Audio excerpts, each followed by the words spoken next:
Now, students from the School of Oriental and African Studies, a prestigious London university, are demanding that their studies do focus more on non-white philosophers and what they are calling a decolonising of their curriculum. They want the majority of the philosophers studied to be of African and Asian origin, as the university focus is on the global south. They also say any study of white philosophers should be from a critical standpoint. So let's have a quick look then at the philosophers that could come under more scrutiny and perhaps even excluded. For example, ancient Greek philosopher Socrates here, a founder of Western philosophy, or Aristotle, frequently called a father of biology, who shaped medieval scholarship. Students could also miss out on Immanuel Kant here, a key figure in modern philosophy.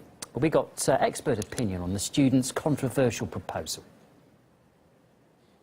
You can't have students going into a university or any other education establishment telling the professors what they should teach.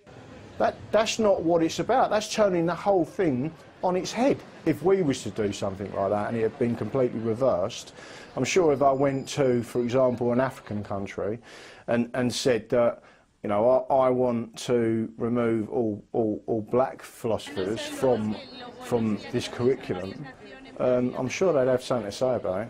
Learning, for me, especially with philosophy, it's about thinking. So you'd want to know the broadest spectrum of all the greatest thinkers. It doesn't matter who they are or what colour they are.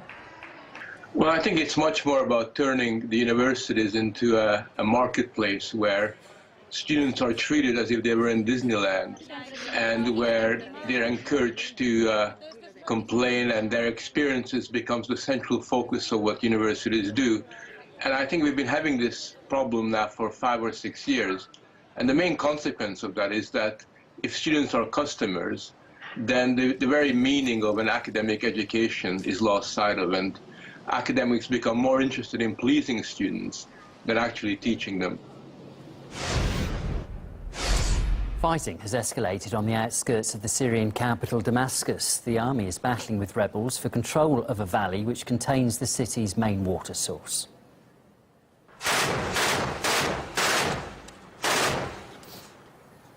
The government says it wants to enter the area to secure supplies and accuses the rebels of contaminating the springs. Opposition forces, though, say it's the army that has damaged the water facility with its attacks.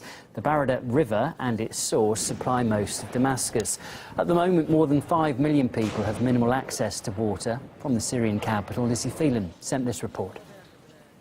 At the end of 2016, we reported on a water cut to Syria's capital. If it doesn't resume soon, then this is going to become the new norm here. 2 weeks on, and the new norm is here. At my local grocery stores, every day I pass to check if they're back in stock of one of the most basic necessities. No milk. Pepsi. عفوا في ماي؟ لا؟ اوكي شكرا. في ماي؟ لا؟ اوكي شكرا. مساء الخير. في ماي؟ ما في ماي؟ شكرا.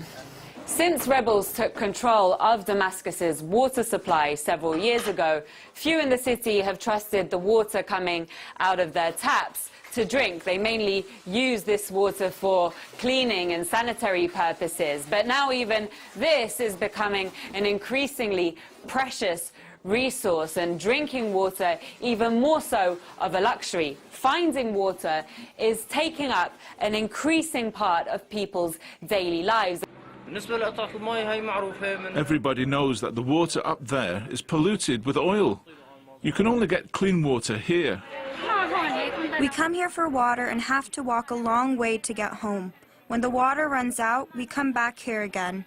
Help in finding that resolution is unlikely to be offered by supposedly neutral Western-backed volunteer organizations like the White Helmets.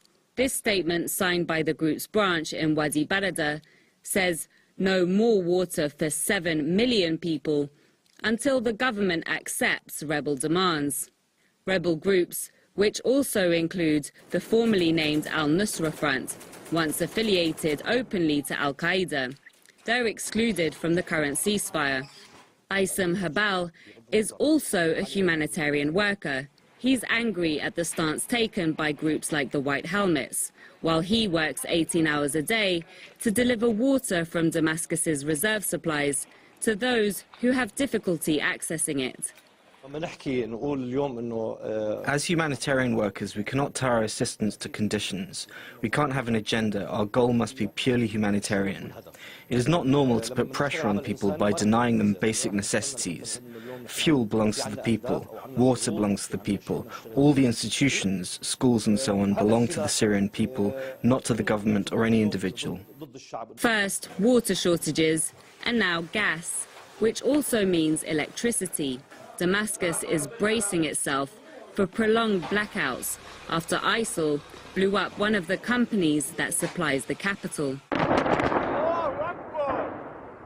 So just as the government was consolidating huge gains on the battlefield, many are noticing rebels shifting to a new method of warfare, perhaps hoping that the resources needed to sustain life, like water and gas, when used as a weapon, can cause far more damage than Kalashnikovs and mortar shells. Lizzie Phelan reporting from Damascus for RT. And we'll be back with more news and the headlines for you in about half an hour's time. Up next, though, it's a report on a highly controversial tradition in parts of Afghanistan.